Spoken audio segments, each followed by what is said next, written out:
Assalamualaikum warahmatullahi wabarakatuh. Perkenalkan, nama saya Anissa Fajrin dengan NPM 212171055, mahasiswa Pendidikan Sejarah Universitas Siliwangi, akan menjelaskan hakikat pendidikan pada era reformasi dan kaitannya dengan profesi kependidikan. Selamat mendengarkan.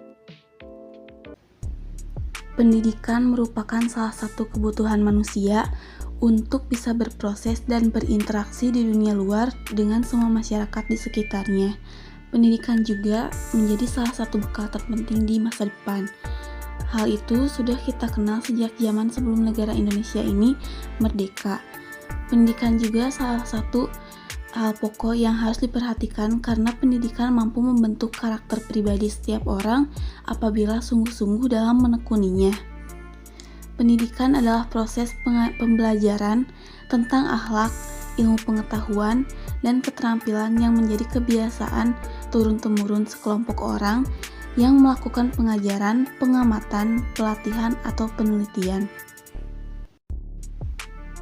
Menurut Undang-Undang Republik Indonesia Nomor 20 Tahun 2003 tentang Sistem Pendidikan Nasional Pasal 1 Ayat 1, pengertian pendidikan adalah usaha sadar dan terencana untuk mewujudkan suasana belajar dan proses pembelajaran agar peserta didik secara aktif mengembangkan potensi dirinya untuk memiliki kekuatan spiritual, mengendalikan diri, kepribadian, kecerdasan, akhlak manusia, serta keterampilan yang diperlukan dirinya, masyarakat, bangsa, dan negara.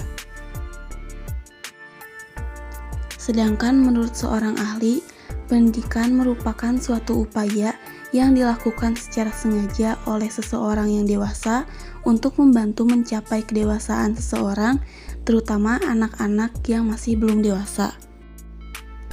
Selanjutnya yaitu penjelasan mengenai pendidikan pada masa reformasi. Jadi kurikulum tahun 94 yang digunakan pada masa pemerintahan Habibie telah mengalami penyempurnaan pada masa Gus Dur. Penyempurnaan itu yang pertama adalah diubahnya kurikulum tahun 94 ke kurikulum 2000 menjadi kurikulum 2002. Setelah disempurnakan, namanya kurikulum berbasis kompetensi, yaitu kurikulum dalam orientasinya dalam pendidikan fokus pada 3 aspek utama yang dikembangkan, antara lain aspek afektif, kognitif, dan psikomotorik. Di era reformasi, setidaknya ada 4 kebijakan pendidikan yang menjadi agenda perbaikan sistem pendidikan nasional. Keempat program tersebut yaitu yang pertama ada peningkatan mutu pendidikan, lalu kedua efisiensi pengelolaan pendidikan, yang ketiga ada relevansi pendidikan, dan yang keempat adalah pemerataan pelayanan pendidikan.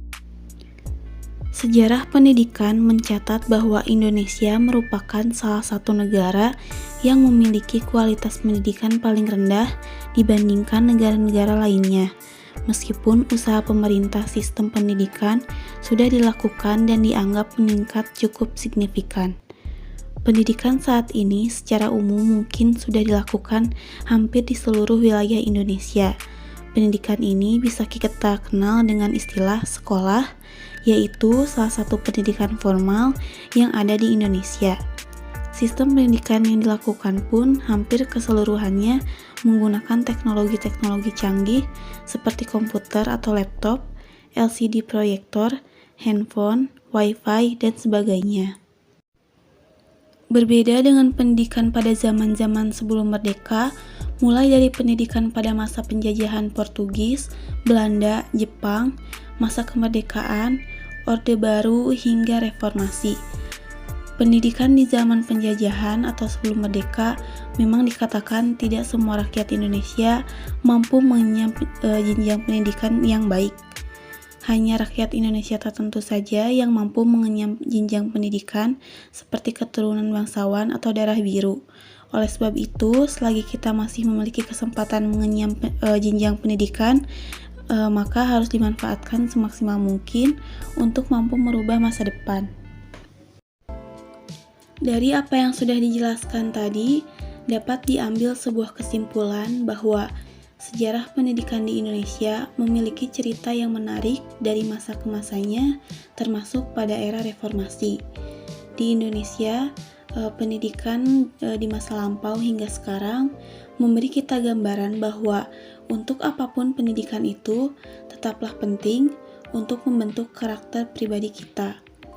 Walaupun sistem penerapannya berbeda-beda, tetapi pendidikan memiliki kesamaan tujuan, mulai dari pendidikan keagamaan, pendidikan karena penjajah hingga pendidikan pasca kemerdekaan.